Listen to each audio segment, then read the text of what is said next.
ലോകം മുഴുവൻ ഉറ്റുനോക്കിയ പാകിസ്ഥാനിലെ ചർച്ചകൾ പരാജയപ്പെട്ടതോടെ പശ്ചിമേഷ്യ വീണ്ടും ഒരു അഗ്നിപർവ്വതത്തിന് മുകളിലായിരിക്കുകയാണ്.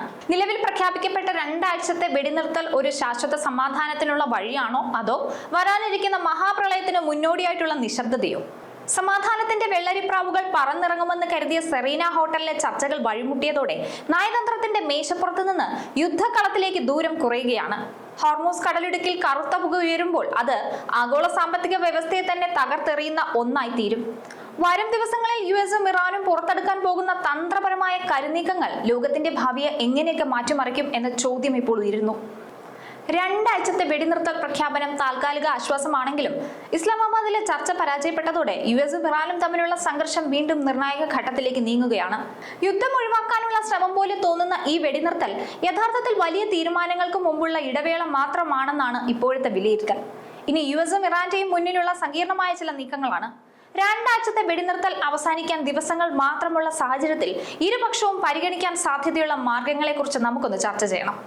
യുഎസ് പയറ്റുന്ന ചില തന്ത്രങ്ങളുണ്ട്. അതിൽ ആദ്യത്തേത് ഉപരോധങ്ങൾ കടുപ്പിക്കുന്നതിനായിരിക്കും പ്രധാന ശ്രദ്ധ.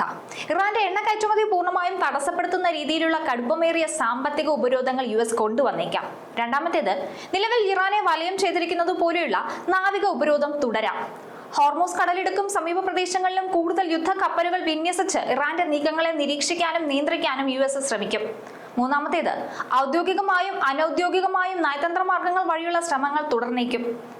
ഔദ്യോഗിക ചർച്ചകൾ പരാജയപ്പെട്ടെങ്കിലും ഒമാൻ, ഖത്തർ, പാകിസ്ഥാൻ, തുർക്കി പോലുള്ള രാജ്യങ്ങൾ വഴി രഹസ്യമായ ചർച്ചകൾ തുടർന്ന് വെടിനിർത്തൽ നീട്ടാൻ ശ്രമിച്ചേക്കാം.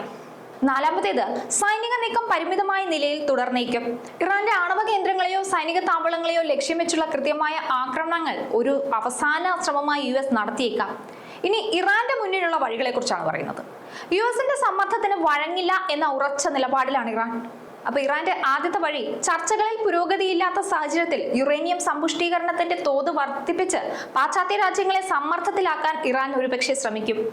രണ്ടാമത്തേത് മേഖലയിലെ സഖ്യകക്ഷികളെ, അതായത് ഹിസ്ബുള്ള, ഹൂതികൾ തുടങ്ങിയവരെ ഉപയോഗിച്ച് യുഎസിന്റെ താവളങ്ങൾക്കോ സഖ്യകക്ഷികൾക്കോ എതിരെ സമ്മർദ്ദം ചെലുത്താം. ഇനി 3, നിലവിൽ ഹോർമൂസ് കടലിടുക്കിൽ കപ്പലുകൾ തടയുന്നത് ഇറാൻ തുടരും. യുഎസിന്റെ ഉപരോധവും നിലനിൽക്കുന്നതിനാൽ ആഗോള എണ്ണ വിപണിയെ ഇത് കാര്യമായി ബാധിച്ചേക്കാം. നാലാമത്തേത് യുഎസിന്റെ ഉപരോധങ്ങളെ പ്രതിരോധിക്കാൻ ചൈനയുമായും റഷ്യയുമായും കൂടുതൽ സാമ്പത്തിക സൈനിക കരാറുകളിൽ ഇറാൻ ഏർപ്പെടാനും സാധ്യതയുണ്ട്. 2 രാജ്യങ്ങളും 2 വഴിയിൽ കൂടി മുന്നോട്ട് പോവുകയാണെങ്കിലും അപ്രതീക്ഷിതമായ ഒരു 3-ാം മാർഗത്തിലൂടെ കാര്യങ്ങൾ മുന്നോട്ട് നീങ്ങാനും സാധ്യതയുണ്ട്. ചെറിയ വിട്ടുവീഴ്ചകൾക്കും അതുവഴി ചെറിയ ഇളവുകൾക്കും ഇരു കൂട്ടരും തയ്യാറായേക്കാമെന്ന വിലയിരുത്തലുമുണ്ട്. തത്വത്തിൽ ഇരുപക്ഷവും ഒരു താൽക്കാലിക ധാരണയിൽ എത്തിയേക്കാം. ഇതുവഴി കടുത്ത യുദ്ധം ഒഴിവാക്കുമെങ്കിലും തർക്കങ്ങളിലോ നിലപാടുകളിലോ മാറ്റമുണ്ടാകുമെന്ന് തോന്നുന്നില്ല. നിലവിൽ ഇരു രാജ്യങ്ങളും യുദ്ധവുമില്ല സമാധാനവുമില്ല എന്ന അവസ്ഥയിലാണ്. ഇറാന്റെ ആണവശേഷി നിയന്ത്രിക്കുകയും മേഖലയിലെ സ്വാധീനം ചുരുക്കുകയും ചെയ്യുക എന്നതാണ് യുഎസിന്റെ പ്രധാന ലക്ഷ്യം. കടുത്ത ഉപരോധങ്ങൾ കാരണം ഇറാന്റെ സമ്പദ് വ്യവസ്ഥ നേരിടുന്ന സമ്മർദ്ദങ്ങളും തീരുമാനങ്ങളെ സ്വാധീനിക്കുന്ന ഘടകമാണ്. ഇറാന്റെ ആണവ പരിപാടിയുടെ വേഗത കൂട്ടിയാൽ ഇസ്രായേൽ സ്വതന്ത്രമായി സൈനിക നീക്കം നടത്താനുള്ള സാധ്യതയും നിലനിൽക്കുന്നതാണ്.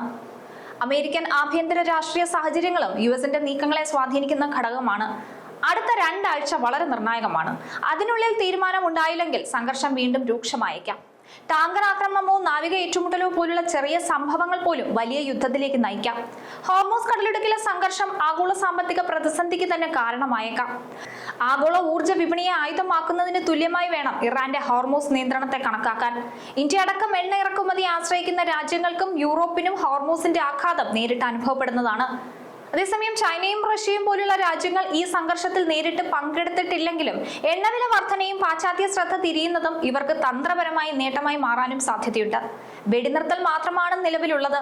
യുദ്ധം ഒഴിവാക്കപ്പെട്ടിട്ടില്ല.